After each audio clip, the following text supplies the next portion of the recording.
Welcome to CXO, a magical podcast to help you serve better and concoct experiences that are superlative in nature.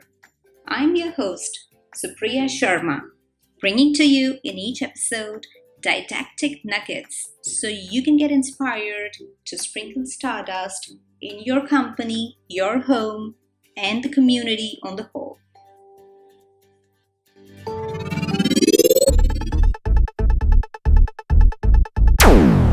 Here on CXO today is Michael Brandt. Michael is a profound CX strategist and the founder of cxexcellence.com, based in Switzerland, compressing over 25 years of experience in B2B customer-facing operations, the most recent one being with ABB Group.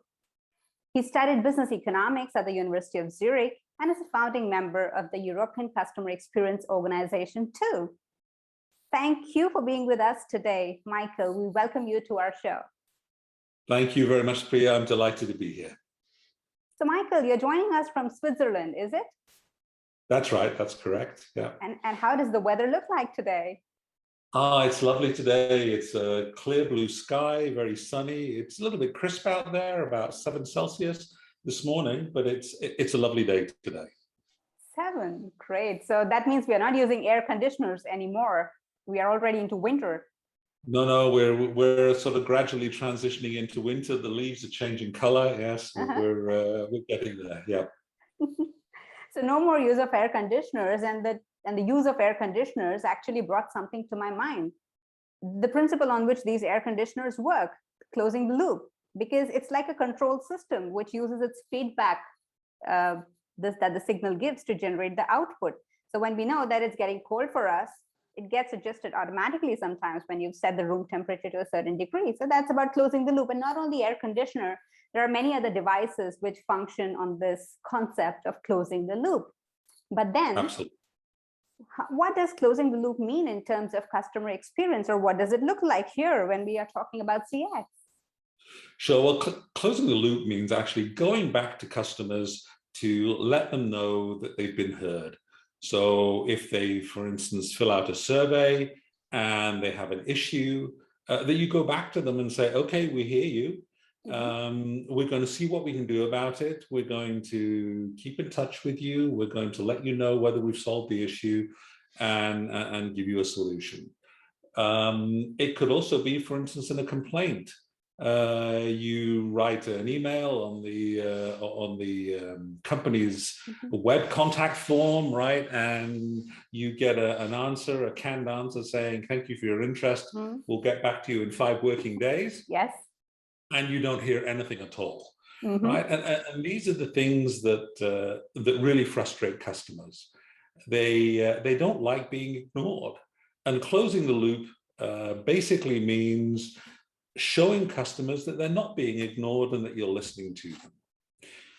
In my last position at ABB, when we first started doing our group surveys, we did an annual NPS survey, relationship survey. When we first started off, we sent out about 150,000 surveys to all our customers globally, and I used to get many answers. People would just reply to the email saying, why am I going to bother responding?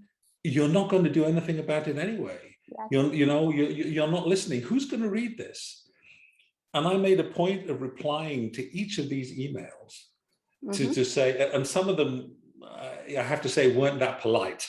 Leave me alone, why are you bothering me with this? No one's going to read it anyway, and in some fairly fruity language sometimes. But I would always reply. And I would say 95% of cases, I got a response saying, wow, I'm impressed that somebody actually read what I wrote. Yes, of course, I'll fill out the survey. And in some cases, and apologies for the language I might have used in my original email. So the thing is, customers, if they know that they're being listened to, they're much more prepared to take the time to fill out a survey, to give it some thought. And when it comes to complaints, very often customers who feel that the company that they bought something from, if they're not going to reply, if they're not going to do anything with the complaint, then they just won't bother. But next time they need to buy something, they're going to go somewhere else. Absolutely. Right. And this is the danger. This is what they call, the iceberg, the tip of the iceberg. So, so one person will complain and 9 won't. They'll go elsewhere rather than complain because they figure, what's the point? And so closing the loop really is so important because it shows the customer that they're being heard, they're being taken seriously, and that the company's listening to them. So where does it all start in the organization? If as an organization, I want to inculcate this practice of closing the loop, in as much as, okay, I wanted to do it before also, but then going forward, we really want our customers to feel that they're being heard and they are being appreciated, and we value them for being there for us. Where do we start as an organization if we have to bring in the closing the loop concept? I think it has to be a principle that is throughout the whole organization. So, okay, if you've got a customer experience manager, it could also be, for instance, in quality management. If you're dealing with complaints, it could be within the quality management department. There's no real fixed place where this has to sit. What is important is that someone takes responsibility for it, and there is a culture within the organization of going back to customers and communicating with them. One thing that I found is that within some organization, people don't like to talk to customers. Now I was in a company that was basically a majority of engineers. Yes. Engineers are happy working with machinery, they're happy working with formulas, with technical drawings. They're not always that comfortable dealing with people. Right. And so if you were saying to engineers, you have to go back and talk to this customer, sometimes, I'll be honest, sometimes this wasn't the skill for which they were hired. And sometimes they would feel very uncomfortable doing it. So we had to give training, but it has to be a concept, a guideline throughout the organization that you have to communicate with customers. Right. It has to be clear in the processes. There has to be a process. For whether it's a survey, whether it's complaint management, there has to be a process which clearly defines who's responsible for doing it. Now, for instance, when I was at ABB, the person who registered the complaint was what we called the complaint owner. Now, before I took over, this person was what we called a complaint originator. They would take the complaint, push it into the system, and that was it. Their job was done, right? And it was up to the factory or whoever to go back to the customer. And very often that didn't happen. Right? So we said, okay, this is not working. Somebody has to take responsibility for it. And if you're the person that the customers complained to, you're it, right? It doesn't matter that this product is not yours if you're a sales guy, but you're the person the customers complain to, you're the owner. And what the owner had to do was to find the right place in the organization to get that solved, set a deadline in conjunction with this unit and with the customer, right? And then make sure that this would adhere to. And when there was a solution, this owner would go back to the customer and say, okay, this is the solution we've got for you. So he or she wasn't responsible for solving the problem, but they were responsible for making sure that it did get solved and that the customer was updated on a regular basis. And when there was a solution, the solution was presented to them and then was responsible for closing the ticket. So this change from just fire and forget. Yes, okay, someone complained to me, I'm going to shoot it into the organization and it's not my business anymore. This was a radical change. And there was a lot of resistance to begin with. But afterwards, these people also, the solution was a great thing. It gave them an opportunity and a reason to go back and speak to the customer. And customers were always happy when you had a solution for them. So very often, they began to realize that this actually was a positive because you were going back to the customer with good news right? A customer was in a good mood, and this was an excellent opportunity to talk about future business, right? When it came to surveys, who was responsible for that account, they were responsible for, again, for ensuring that the follow-up happened and that the loop was closed. And here again, ABB was a very big company. There were a ton of different products, and it could be that the customer was actually complaining to this sales account manager about a product that wasn't even their responsibility. But it didn't matter. They still had to take ownership for this feedback, shoot it off to the organization that was responsible, and make sure that there was an answer and follow up with the customer. And customers began to appreciate that. Our response rate increased dramatically after the first couple of years because customers realized, yes, they were actually being listened to and being heard. And we had some cases where customers would contact and say, when's your next survey coming out? Because I have something I want to say. And we had to tell them, you don't have to wait until the survey if you've got something to tell us, right? You can tell us anytime. We're always ready to listen. So there were a lot of positives. Isn't that brilliant, that customers wanting to fill in your surveys? Because really, as a customer, when I receive those surveys, those mails are directly deleted or probably reported into spam. We don't want to fill out the surveys because we know nothing is going to happen. And then the second thing, the example that you just shared from ABB, where the name of the team member was changed from being a complaint originator to a complaint owner, made a drastic difference, rather a positive change in the organization, not only within, but yes, for the customers too, because we were going back to them with a good news in that case. And I was really surprised that we don't realize these subtle changes, but yes, they can have a huge impact. In this case, it was just the nomenclature. And what I understand from the way you explained is about the process also. But then there's something that comes to my mind. Okay, we set in a process and we say we are going to follow A, B, C and make sure that we deliver the experience we want to deliver. Right. What happens if you're not empowering the employees to do so? We have a process, but then our employees are not empowered to follow the process or probably follow the process to the T. Right. Well, I mean, it's important to make sure, obviously, to make sure that they are empowered and that they're given the possibility to do this. Nobody's perfect, and we certainly weren't. And we, I would very often, I traveled a lot, went to countries, and I would do workshops on our complaint management and our follow up. And sometimes I'd be in a country, and somebody would say, I have a problem because my manager's telling me not to bother with this, just to do an Excel spreadsheet. And I was like, okay, how's that working for you? Well, it's not giving me the transparency that I need. And these are good examples, right, where people are really being handcuffed so you really have to work. And I was absolutely merciless. I mean, I would go to the manager and say, look, I'm sorry, this isn't okay, right? You have to get on board with the program, right? Mm-hmm.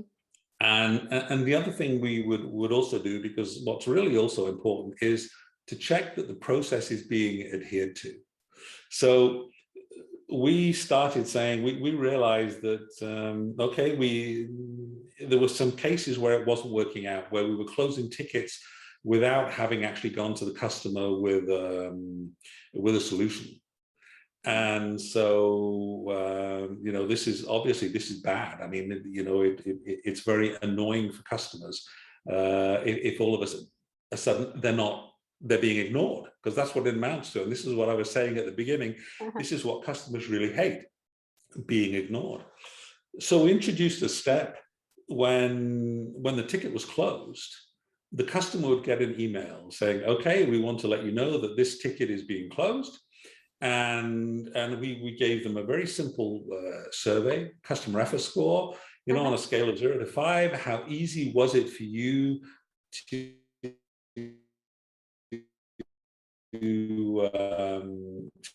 get this issue solved? And right at the beginning, we would get things back saying, why are you closing my ticket? I haven't been given a solution yet, right? And the feedback would automatically go then to the person who was responsible and to their manager, right? And yeah, you can imagine at the beginning there were a lot of unhappy people, but it had to be done, and gradually that stopped because people realized, okay, this was actually being watched. We were measuring the process, as you should do. People saying, "Oh, you're looking over my shoulder." I would say, "Well, no, not really. What we're doing, we're measuring the success of the process, right? You either stick to it or you don't. The process is in place for a reason, right? You have to stick to it." And if you can't for some reason or other, you better have a good reason, right? Okay, someone would say, well, look, we're in litigation with this company at the moment. We don't want to give them anything at the moment while it's in court. And okay, I get that. I understand. The reasons weren't necessarily valid. I mean, for somebody to come back and say, well, I didn't want to go to the customer because I thought the solution was actually lousy, right? So I didn't want to embarrass myself. Well, no, that's not the solution. Then you have to go back to the unit who's giving you this solution and say, look, I'm sorry, I cannot go to the customer with this. This is just unacceptable. This complaint owner was not just responsible for making sure that the issue got solved. They were also, if you like, the ambassador, the customer's ambassador within the company. They had to stick up for the customer and say, look, this is not a satisfactory response, right? If, for instance, the root cause analysis was very superficial and it wasn't professional. I mean, we were a company of one of the world's leading engineering companies. Right. And so we also had a professional standard to live up to. And if the person who was going to go to the customer said, look, I'm sorry, I can't go to the customer with this solution because it just is not presented in a professional manner. So they were the ambassador for the company, but they were also a little bit the guardians of our reputation towards the customer. So this role, which was originally just fire and forget, all of a sudden became a crucial role in our interface with the customer. They were responsible for trying to ensure that the customer got a satisfactory response, to ensure that the standard of the response was professional and in line with ABB's world-leading standards. And so they all of a sudden took on a lot of responsibility. And so it really was an enormous change in the way that we did things. Then probably they become leaders in customer centricity or customer experience, even though they don't belong to the function of customer experience. But just like you have in your background, that car which says, follow me, they become like that. Okay, I am preaching customer centricity, not just preaching, but practicing customer centricity. And here you come, follow me. Yeah, absolutely. There were a lot of cases where they were saying, okay, now I actually have the power to go back to the factory and say, sorry, this is not good enough. Because before, the factories were going to the customers themselves and the responses weren't always, that customer centric. There's not always a good line of sight between the factories and the customer. But the sales guy, the guy who's on the front line, he has that line of sight. He knows what the customer's expectations are. And so he was in a position really to start influencing this in a positive way. And there were many who grabbed the bull by the horns and said, okay, now I'm in a position to actually, make sure that something happens, that my customers are satisfied. True.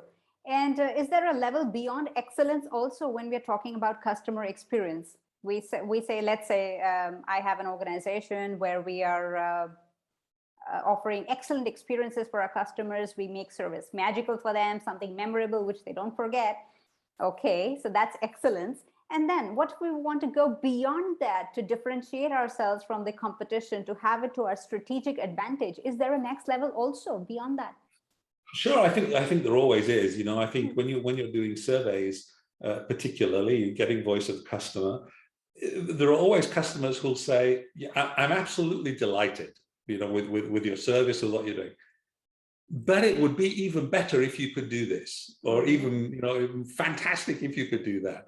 And if your service is already at a really high level, then these are the things you need to listen to, right? Now, obviously, one thing that's always a little bit important is to not become the dog that's chasing its tail, right? I mean, I know this sounds a little bit, I have a little bit of a problem with people, and there are quite a lot of CX practitioners out there who say, you have to wow your customers, you have to delight your customers, At the moment, the standard of CX in most companies, I would say, look, get the basics straight first. Okay.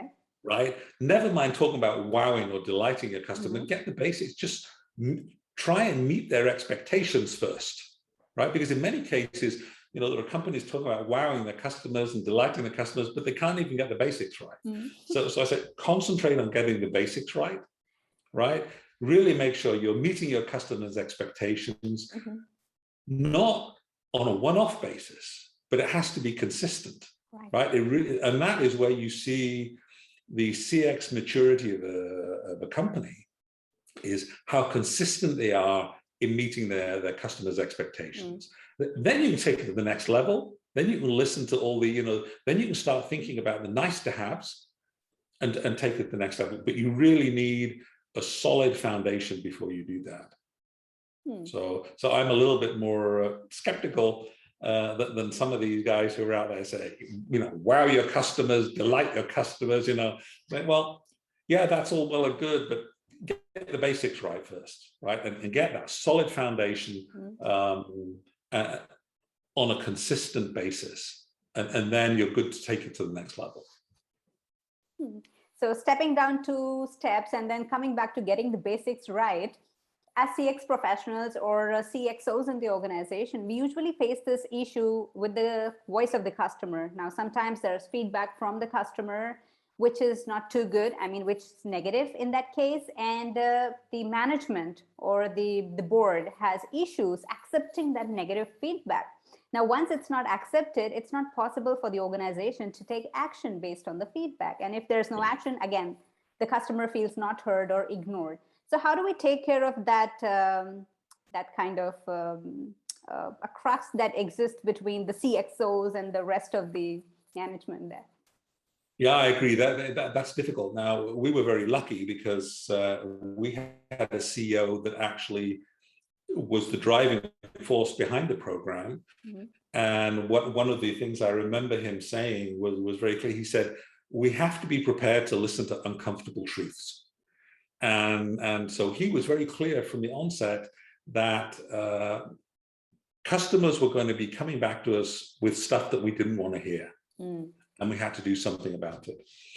If you're a CXO or a CX manager in an organization where the C-suite only want to hear the good news and not the bad news, then you're in a difficult position, right? And you're going to have to use all your powers of persuasion to go back to the C-suite and say, look, this is the situation. If we don't listen to the bad stuff, we're not going to be able to progress. We're not going to be able to improve. And ultimately, the whole reason for voice of the customer is to be able to improve. So that person is going to have to use their powers of persuasion, managing upwards, which is not always easy, right? Especially in organizations that may be quite political. You might also be faced with some managers who don't want their dirty washing out in public. They want to keep it, we've all seen them. I've also seen managers who want to brush us under the carpet and say, yeah, I'll deal with it, but don't make it, let's not make it public within the organization. But that tends to undermine the credibility of the program, right? We were very open. Anybody within our organization could access the feedback from the customer. So anybody could go into their computer, pull out the surveys and say, I want to look and see what customers are saying about my factory, about my product, and they could go in and read it. Anybody within the organization. And I think this was really important. You have to be open. so that people see what customers are complaining about. And it motivates people, because even people who are in support functions, they go in and read it and they say, oh, this customer is not happy with the way that we're billing. Oh, okay. Well, that's my area of responsibility, but I actually never have anything to do with this customer directly, but he's unhappy with my work. So it creates this line of sight where even people in back office functions and support functions can see how they affect the customer outcomes. But as I said, if you've got a C-suite that is not on board with listening to the whole picture, then you're in a very difficult situation. And I would say any C-suite, any senior managers who look at their business this way, I have serious doubts about their competency, to be honest. Because if you're not willing to listen to the whole picture, and you only want to hear the good news, not the bad, then I fail to see how you can progress your business in the medium to long term. Makes sense. And in what we just discussed, you mentioned two very important qualities existing in the system. One was transparency, and the second was accountability. Okay, absolutely. Michael, now very quickly, I read somewhere about your 5 A's on closing the loop. So could you let the duck out for our listeners also briefly? What are those 5 A's to closing the loop with the customers? Absolutely. So one thing that we found was that some of our, as I said before, some of our engineers, people who went to close the loop with customers, they weren't that comfortable with talking to customers. And they would kind of go to the customer and say, okay, you gave us a 2 in our survey, and my boss has said I've got to come and talk to you. Okay, well, this wasn't necessarily a very constructive way. So we said, okay, we're going to give you guidelines, like a framework that you can work with when you go to talk to the customer. So the first thing was to apologize, right? And to say, look,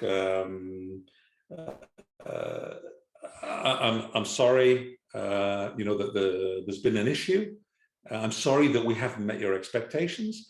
I'm not saying apologize by saying, I'm sorry that we made a mistake. Some people would have a problem with that because, they say liability. Yes. So no, I get that. So you say, look, we're sorry that we haven't met your expectations, right? And it has to be genuine. Right? I mean, you really have to give this feeling. And then you acknowledge that there's an issue. Say, right, I understand this is what the issue that you've raised. So I'm here to talk to you about it. The third A is amplify. And that's when you ask the customer to explain the issue. And this is probably the most important of the A's, because this is where you have to sit back and you have to zip it. We're so often, I've seen it where we go in, we talk to a customer, we say, can you explain what the problem is? And they haven't said 2 sentences, and we already butt in and say, yes, but that's because, and we can't do anything about that. And, you get all defensive. You have to let the customer really get everything off their chest. And very often you'll find that what they complained about was only the tip of the iceberg. It was only the symptom, and there's actually a lot of stuff behind it that the customer, so you really have to listen. This is where you have to really learn to listen, take notes, and say, okay, and maybe ask questions to clarify. As I said, this is the most important, the amplification. Really getting to the nub of the problem, getting the customer to get it off his chest. What is it that's frustrating you, that's really bothering you? And then the fourth A is to ask. And you say to the customer, okay, look, I've listened to this. From your perspective, how can we put this right for you? Right? And this gives you an idea then of what the customer's expectations are. Now, you're not committing to solving it that way, but you want to know from the customer, if I had a magic wand and I could fix this, what would you want me to do? Right? And then the last A is to act, to actually do something with it, right? Go back to the organization, put it in the system, talk to the people who are responsible for solving this issue, and then following the process of closing the loop, going back to the customer. The 5 A's, if you like, it's the initial follow-up to getting the customer to clarify what the issues are, show him that he's being listened to, try and apologize for his feelings, and starting the process, getting the process running. But of course, by doing this, you also raise the expectations that you're going to follow through, and that you are going to, get it into the organization, that you are going to come back to him with an update. And I've had several cases in my career where I've gone to visit customers a few months down the road, and I've said to them, how was the follow-up? And some of them have said, it's been absolutely fantastic. You really turned it around. Your guys were superb. They came, they listened, they did exactly what they said they were going to do. And now we're even more impressed with ABB than we were before. So real, true examples of the service recovery theory, right? And then you had cases where, customers would say, well, look, someone came, they talked to us, but I haven't heard anything since. And so I don't know what's happened. You raised my expectations. I expected something to happen and nothing's happened, right? And very often I'd go back to the people involved and say, okay, what are you doing? Well, we're working on it. So, well, are you telling the customer this? He's not a mind reader. And this is where communication is so important. You can't let the customer think after that he's been forgotten.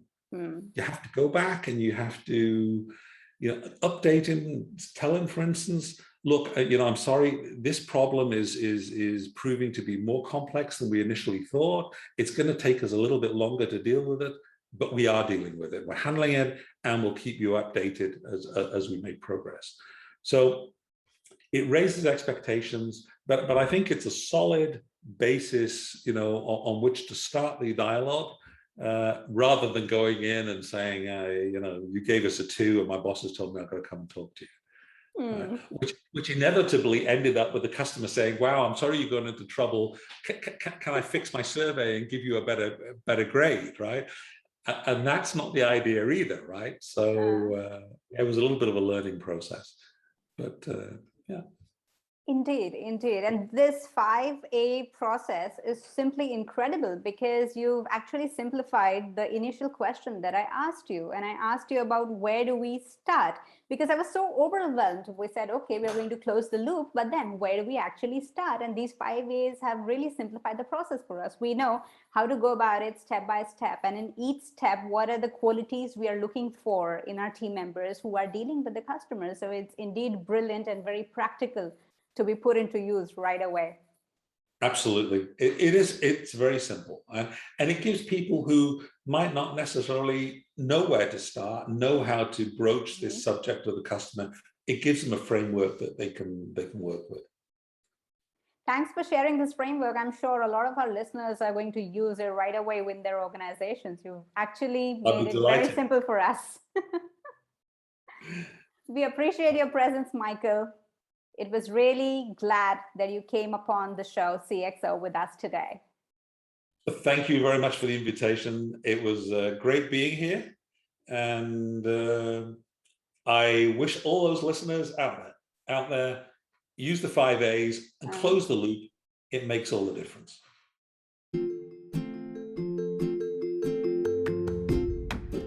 Thanks for listening to CXO with your host, Supriya. I hope you enjoyed a dive into the nitty-gritty of customer experience. If you are committed to applying these ideas in the real world, stay tuned with me. Don't forget to check out all the links and resources in the show notes. That's all for this episode, folks. See you next time.